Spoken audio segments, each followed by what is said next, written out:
in the 8 o'clock hour?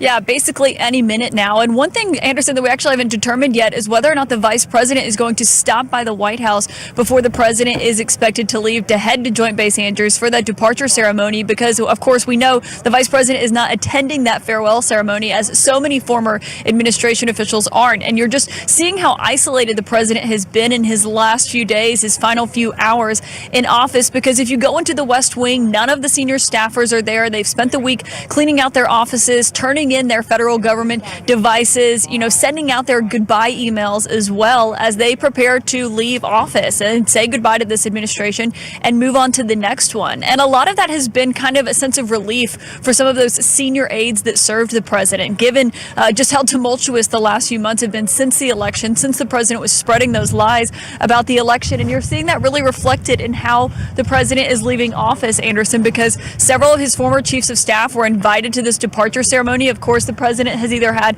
a falling out with some of them, or he is some of them are not going, just given this is an early morning departure that the president is having. It's so unusual given that he is not coming to this inauguration. And it really is telling of the last few moments of the Donald Trump presidency and what they've looked like. And that yesterday, instead of really saying these lengthy goodbyes and thanking staff, the president was deliberating with aides over whether or not to pardon his former chief strategist. And it is indicative of just the final moments of Donald Trump's presidency and who has been around him in these last few days. So, Caitlin, just to be clear, we know Mike Pence is not going to Joint Base Andrews. Is he not at the White House right now to say goodbye to the president? We haven't seen his motorcade arrive yet. Typically, we know when the vice president gets there because, of course, he comes with a pretty big crew in tow, and you see him going down the West Exec Drive there to the right of the White House, right by the West Wing. We have not seen that yet this morning, which is notable because Donald Trump and vice president, were step in step with each other for the last several years. But, of course, that relationship completely fractured of the day of that deadly siege up here on Capitol Hill, where in the last few moments in their last conversation, the president called Vice President Pence a vulgarity before he came up here to just simply do his constitutional duty by, of course, certifying Joe Biden's win. And they did speak after that. It was several days before they actually had a one-on-one conversation. But the only other time we've seen the president actually reference the vice president, thank him for his work over the last 4 years, was in that recorded farewell address. And we were told the president was actually pretty reluctant to do so. So I do think it is telling of someone who is incredibly loyal to the president and how all of that turned around in the final few days in office because Mike Pence would not do the president's bidding when it came to the election. Yeah. Caitlin Collins, thank you. I want to go to CNN's Jim Acosta. He is at Joint Base Andrews in Maryland. Jim, the plane is fueled up, ready to go? It is, Anderson, and the music is playing like we're at a Trump rally right now, so obviously President Trump would not leave any other way. We are getting some more details about what we should expect to see this morning. We do expect the president to make some remarks before hopping on Air Force One before he heads off to Mar-a-Lago. In addition to that, he appears to be heading towards getting a 21-gun salute. He'll be greeted by a color guard and so on. So, Anderson, this is looking like a president or a foreign head of state leaving Washington. And, in a way, because the president is defying these traditions of not being a part of the inauguration of President Joe Biden, he's almost leaving town like an autocrat, ousted from power, heading off into exile. One thing I can tell you, talking to advisors, is that the president was hoping to have a big crowd here this morning. I can tell you right now, there isn't any crowd at this point. It's just the media and Air Force One behind us. Of course, there have been people coming in, some Trump supporters coming in all morning long, lining up to be bussed in over to this site at Joint Base Andrews. We'll see how big this crowd is. But the area that they've set up for at this point, this might be one of the smallest Trump rallies you would ever see during the Trump presidency. And so for a president who is obsessed with crowd sizes, this may not be to his liking when he finally gets over here. As for the conversation about pardons and so on, I will tell you, I was talking to a Trump advisor earlier on this morning, getting back to this discussion about pardoning his former chief strategist, Steve Bannon. I talked to a Trump advisor who said that these two men have patched up their relationship. They've made up, in the words of this advisor. And according to this advisor, the outgoing president, believes that Steve Bannon might potentially be of some help to Trump later on down the road. There's been some talk that Trump might try to make some sort of political comeback in the years to come. And Trump, I'm told by this advisor, thinks that Bannon could help lead that comeback, as far-fetched as that sounds.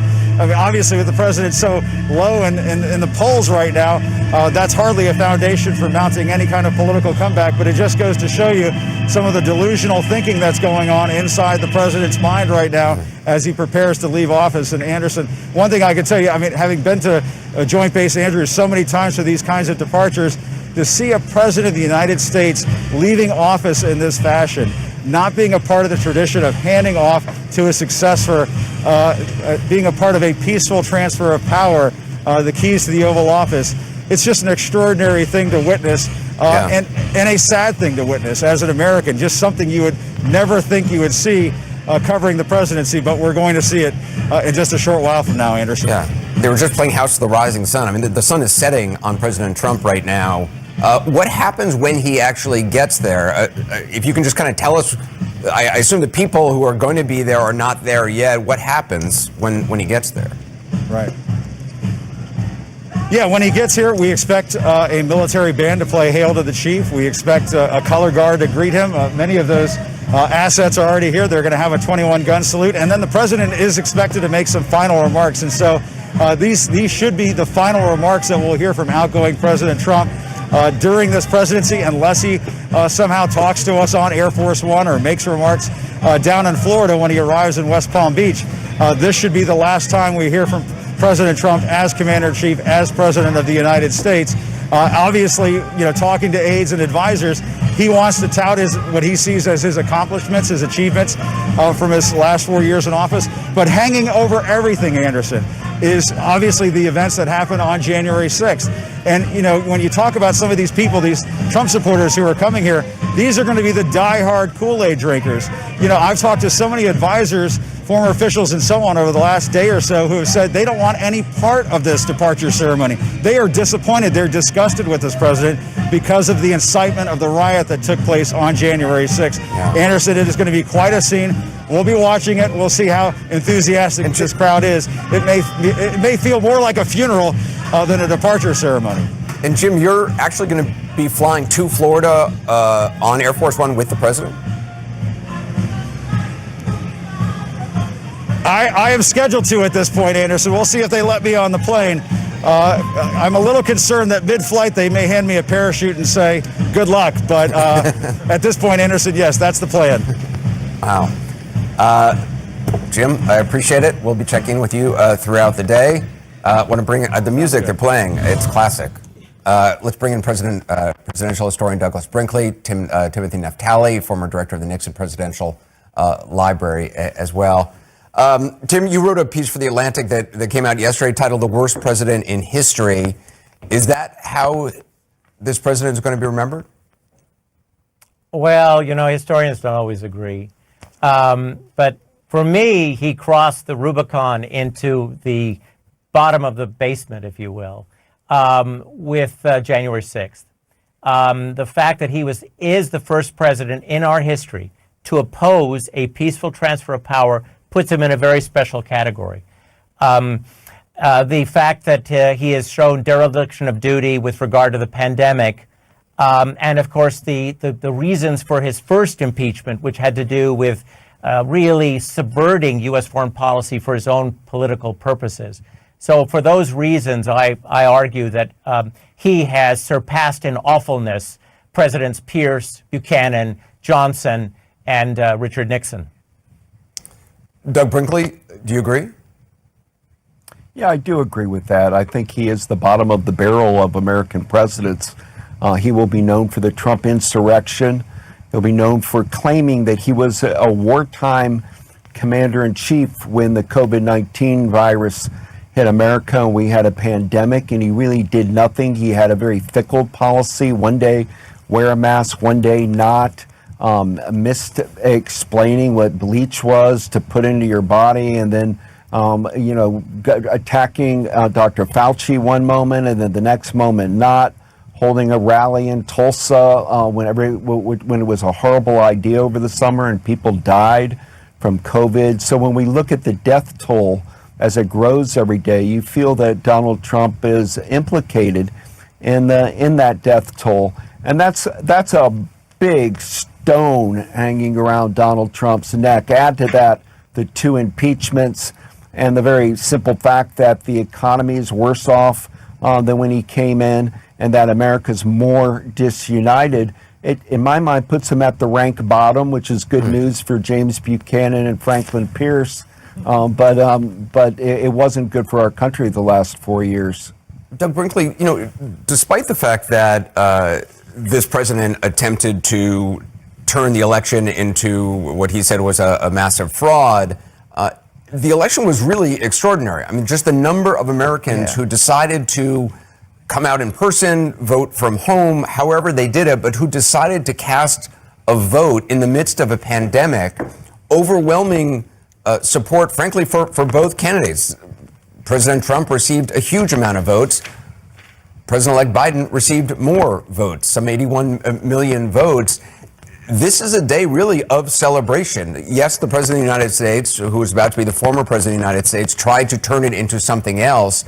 But really, America came out and voted and expressed their wishes. And we are seeing the results of that. We are seeing a peaceful transfer of power, despite what this president has attempted to do. I'm so glad you phrased it that way, Anderson. It is a great triumph, the 2020 election. The fact that people mailed in votes, the people that waited in lines 6 feet apart wearing a mask, people handing out water and snacks to people waiting in lines, that we hit a record number in American history, that Joe Biden is being sworn in today and Kamala Harris with 80 million people backing their action. It's really quite amazing. And, we think about the character of Joe Biden and how this is probably the right time for a man of his character. Leon Panetta once said that he was overhearing a phone call that Joe Biden was on. He couldn't tell whether he was talking to the head of a country or whether he was talking to a regular, everyday person. And there's an authentic everydayness to Joe Biden that people really appreciate. He is Lunch Bucket Joe, Delaware Joe. Tim Naftali, thanks very much. Wolf, this President-elect Biden has already set a very different tone. Yesterday, he and Vice President-elect Kamala Harris going to near the Lincoln Memorial to remember the 400,000 lives lost so far in the pandemic. Yeah, it was a really, really moving moment the day before what is today history, the inauguration. The sun is rising, Anderson, here. It's a new day here in Washington. We're only minutes away from seeing Donald Trump leave the White House for the last time as the President of the United States. Will there be any final surprises? Much more of our special coverage right after this. Who is covering the Biden administration for us, the incoming Biden administration. And Caitlin, I can't think of a tougher job that anyone in this world has than what faces the soon-to-be 46th president of the United States right now. Yeah, Jake, I don't think many people could. And Joe Biden's aides certainly recognize that. They talked about it last night as they were preparing reporters for what day one of a Joe Biden presidency is going to look like. So Donald Trump may not be here today as his successor is being sworn in, given he'll be well on his way to Florida by then, maybe in Florida by then. But his presence is looming large over not only today, but the entire beginning of the Biden presidency. Because basically what we have heard from Biden's top aides is they understand that they are inheriting several crises that they are going to have to deal with starting at 12:01 today after Joe Biden is sworn in. And so after he's here today, of course, giving one of the biggest speeches of his entire political career that has spanned over 3 decades, he is going to go to the White House, Jake, and he's going to sign over a dozen executive orders. Of course, a lot of those are going to be aimed at the pandemic. One of them, just for example, is requiring masks to be worn on federal grounds. That is even just a far cry from the day-to-day life that you've seen in the Trump administration so far. So that is where they are starting. It's going to be a blitz of executive orders starting today, Jake. But of course, we are told that is going to be something that they are working on doing for the next 10 days at least to come. And of course, overall, the next 4 years, really.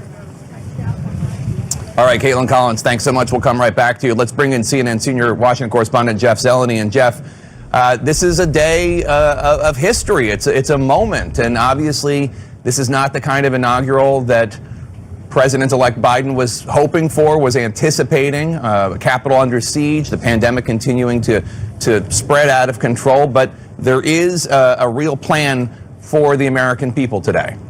Jake, there's no question that Joe Biden has been thinking about this office, thinking about the presidency, really since he arrived here more than 4 decades ago. And he did spend 36 years right here in the Capitol building behind me. It is an entirely different Washington that he is returning to. There is no doubt about that. But one of the things that he is trying to do is, as he turns the page beyond the Trump administration and beyond the Trump era, is to return to at least a modicum of civility. And he's going to start that by the program we are going to see all day long. It was his insistence, I am told, to have Senate Republican leader, soon to be the minority leader, Mitch McConnell, join him at Mass this morning. He'll be attending Mass at Cathedral of St. Matthew the Apostle, and also House Republican leader Kevin McCarthy, as long as the Democratic leaders as well. So that is some of the unity we're going to see. But of course, this is a heavy challenge. There's no question that President-elect Biden would not have imagined the scenario that he is coming here today. And Jake, I can also tell you, as you can see,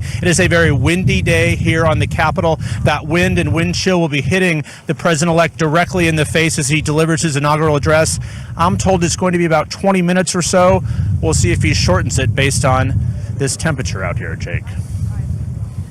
All right, Jeff, try to stay warm out there. Looks pretty frigid. Let's go to CNN's Arlette Saenz. And Arlette, very moving moment yesterday when President-elect Biden said goodbye to Delaware and Delawareans. He did so at a National Guard and Reserve base named after his late son, Bo, who was a major in the Army. And I've got to believe that Bo, who Joe Biden always thought was the better version of himself, would actually be a better president than he would, is foremost on his mind today. Yeah, Jake, Bo Biden is certainly going to be at the top of mind for President-elect Biden today as he returns here to the Capitol, where he served for 36 years to be sworn in as the 46th President of the United States. The Capitol is a place that really helped drive Biden's public life after the loss of his wife and daughter in that tragic car accident just before he came to the Senate. And then he spent 36 years up here on Capitol Hill walking through these halls. This will be the first time that he returns here since that insurrection at the Capitol just 2 weeks ago. But Biden today, as he is sworn in, will be turning to a family Bible, something that's been in the Biden family for over 100 years. He's actually taken every oath of office in his public life on that Bible. But one piece of the Biden family that is notably missing today is Bo Biden. Bo Biden was on hand for his father's vice presidential inaugurations, and he will certainly be top of mind for Biden as he takes his oath of office today. All right, Arlette Saenz, thanks so much. Dana and Abby, I mean, as I think about this day and the history, Joe Biden he's wanted to be president for decades. And part of me would think, oh, he wouldn't want to be president under these conditions with the country so divided and the country, really still dealing with this horrible pandemic. But on the other hand, maybe he would, maybe he's up for the challenge. Maybe he acknowledges and understands that this is a moment for him. Exactly. There are always discussions about experience versus new versus change. This is one of the times where Joe Biden can and did look at the country and say, we need to get somebody into this job who knows what they're doing based on decades of experience. And, there were so many younger, fresher faces who he beat in the Democratic primary process. And it's in large part because that is exactly what the country and, at the beginning, of course, the Democratic primary electorate and then the country at large wanted. They wanted change. Can you imagine a more different scenario than going from Donald Trump to Joe Biden in our lifetime? And first of all, Joe Biden, this is such an improbable story in so many ways because, Jake, as you said, he's run for president before and he has not usually had a particularly good time of it, has not usually gone very far in the process and gotten much support. He's been knocked for being a sort of gaffe machine, and yet it is in this environment, running against a candidate in Donald Trump, who many Democrats that you talk to would say, especially after their experience in 2016, they believed Trump was going to be a very, very difficult opponent. It was Joe Biden who, after all this time, became the one who ended up winning this election and winning it handily. It wasn't, to quote Mitch McConnell, particularly close. It was not a close election.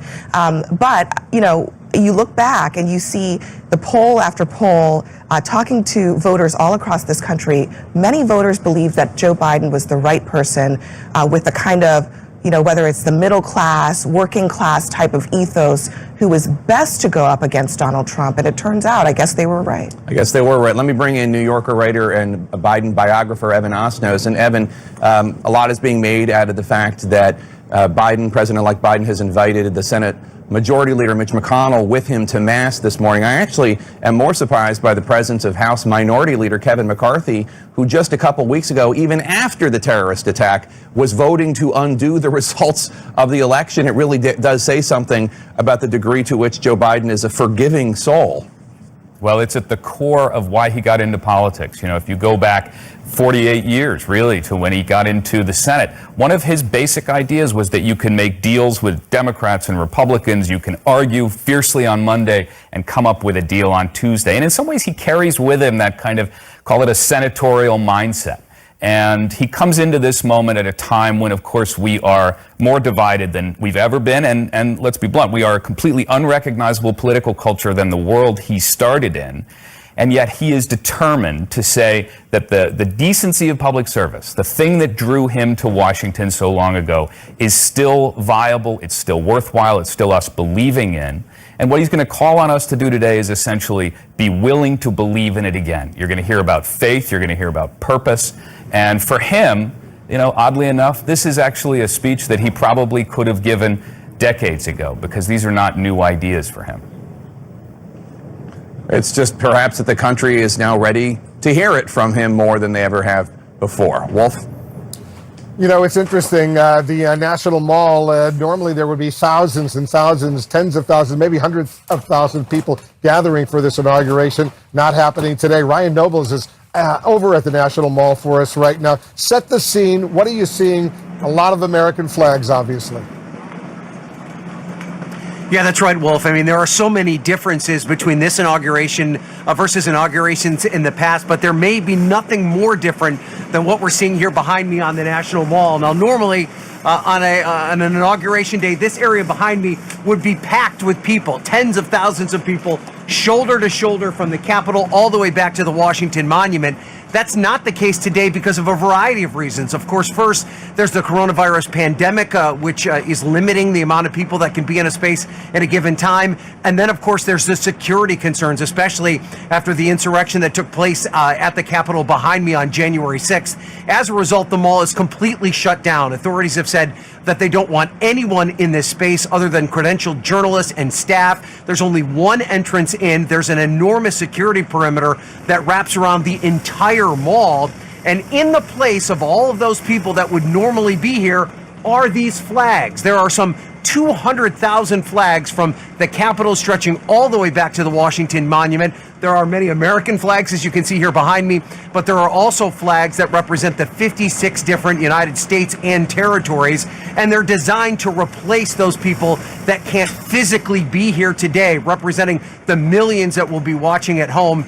And this was done purposely by the inaugural committee. They want the optics of the National Mall to be spectacular for the millions of people that will be watching at home. And one thing we should point out, Wolf, there are expected to be 40-mile-per-hour winds here today, so these winds will be flapping all day long. Wolf? Yeah, we're feeling the wind over here where we are at the Capitol, and it's getting a little chilly, but the sun is beginning to come up, so let's hope it gets a little bit better as the day goes on. Ryan, we'll get back to you. Thanks very much. You know, John, you and I came over here together up to Capitol Hill. You don't see a whole lot of tourists. You don't see a whole lot of spectators. You see a lot of police. You see a lot of military personnel. a unique day, but Wolf, look at that sky behind us. Look at the dome behind us. It's a majestic day. This is always a majestic day, but even more so today because it is such a new day, such a page-turning day. Look at that sky. Washington is a beautiful city. It is a fortress right now, but today is a testament. You see that monument? You see that dome? Today is a testament to the system, to democracy itself, the Lincoln Memorial. The system held up. It was attacked from within by the most powerful man in the world, the President of the United States, who tried to defy the will of the American people, tried to lie about the election, then sent his supporters into that majestic democracy, the shrine of democracy behind us, the Capitol Dome. The system survived. It's also a testament to resilience. Think of all the personal tragedy in Joe Biden's life. If you think of all the times your parents told you when you fall down, get up. Joe Biden is such a living testament to that idea that you can fail, you can fall down, you can have tragedy in your life, but get up. It's also a testament to respect. Joe Biden respects the government. Joe Biden respects people. He respects his opponents. That is something that has been sadly missing the last 4 years in this town. And think about the history that will be made today. Not only the inauguration of Joe Biden, but when he takes his hands off that Bible wolf, he will be the president of the United States. Kamala Harris will be the first woman vice president of the United States. Nancy Pelosi is the Speaker of the House. If you read the Constitution, the president, the vice president, the Speaker of the House. Those are the line of succession after the President of the United States. Never in American history have we had two women, including a woman of color, in such powerful positions. So today, in every way, is a page turning from a toxic 4 years to a new era. We will see. Joe Biden will be tested. He has an ambitious agenda. We're in the middle of a pandemic. The economy is bleeding jobs. There's a lot of policy changes to talk about. But right now, as you see that sun come up, it's magical to look at the Capitol right now. This is just a page-turning day in American history after 4 tumultuous and very toxic years. The next president of the United States is waking up at Blair House, as you and I know, John, right across the street from the White House, the official residence for guests at the White House. And it's important to note, first thing he's going to be doing is going to church. There'll be a special church service this morning. He's a very religious man, a man of faith, and he deliberately wanted to begin the day going to church. Back to you, Jake. Thanks, Wolf. We're joined right now by the incoming White House press secretary for the Biden administration, Jen Psaki. Jen, thanks so much for joining us, and congratulations on Good this morning. moment. Tell us how President-elect Biden is feeling heading into this historic day he's spent decades pursuing, although I can't imagine that he ever anticipated the challenges would be so daunting. You're right, Jake. And, you know, he feels a great deal of gratitude. 81 million Americans voted for him in the middle of a pandemic when millions of people didn't have jobs and went out and still cast their vote. But he also feels a great deal of responsibility. And as you noted, and as you've been talking about this morning, he's walking into this role at a pivotal moment in our history, at a moment there are multiple crises happening at one time, Jake, and I think he is very eyes wide open to that. That's one of the reasons why he's taking so many actions. He's getting to work quite quickly this afternoon to bring that relief to the American people. But he's feeling a mixture of emotions this morning, I think it's fair to say. I don't think the country has been this divided since Abraham Lincoln took office in 1861. So that poses a whole other set of challenges for President-elect Biden. What message is he going to give to the American people today? Well, this is a speech, Jake, that is not about Joe Biden as much as it's about the American people and the importance of resolve in this moment, the importance of and the power of people coming together to unify and address the problems that we're facing. And we don't expect that people are going to come together overnight. We know it's a divided country. We've been through quite a few years. But that's the message he's going to be sending. And he's hopeful that today is a moment that will turn the page and help us move to kind of a more unified approach moving forward. President-elect Biden will also be taking office with the nation having reached the horrible landmark yesterday of more than 400,000 Americans dead because of the coronavirus outbreak, not to mention the botched vaccine rollout. When do you think the Biden administration will be able to get this crisis under some sort of control? It's going to take some time, Jake. I think what you'll hear from him and what you'll hear from all of us, because he's asked us to be straight with the American people, is the facts about the data, what we're looking at in terms of challenges to vaccine distribution, challenges to getting the pandemic under control. Our team is eager to get into agencies and into the White House to really gain a better assessment of how bad things are. But we're also going to be honest about what we're looking at here. And there's a number of steps that he's taking today. A mask mandate, getting the full infrastructure in place to help address this pandemic. But it's going to take several months until we're really seeing progress. We've set some ambitious goals for the first 100 days, but we're also going to be straight with the American people about how long it's going to take. Is it fair to say that the coronavirus pandemic is President-elect Biden's top priority on day one? I think that is absolutely fair to say, Jake. As you've covered extensively on CNN, there are so many people, hundreds of thousands of Americans obviously have lost their lives, but many more, millions, have lost their jobs. And these are two intertwined crises. And every day he's going to wake up thinking about how to address them. He's going to go to bed thinking about how to address them. And he's going to have the same expectation of all of us. So I would expect that coronavirus, getting it under control, addressing it, communicating with the public about it is going to continue to be front and center for him in his agenda. President-elect Biden is going to mass this morning with not just Democratic leaders Schumer and Pelosi, but also with Majority Leader Mitch McConnell, soon to be Minority Leader Mitch McConnell, and even with House Republican Leader Kevin McCarthy, who even after the terrorist attack 2 weeks ago voted to try to overturn the election results. Why did President-elect Biden invite McCarthy, who up until recently didn't even view his victory as legitimate, and was one of the individuals spreading these lies that incited the mob to commit that horrific, deadly attack? Well, Jake, as you know, the president-elect has not held back in the comments he's made about the horrific events of January 6th. But at the same time, he is now about to take the oath of office to govern not just for the people who elected him, but the people who didn't vote for him, the people who have opposed him and may continue to oppose him now. And his belief is that as a leader, you have to extend a hand. You have to lead by example. And it felt important to him personally to have members of both parties with him this morning and to use that as an example to the American public about ways that we can all come together. And he's hopeful it will be the beginning of a path forward.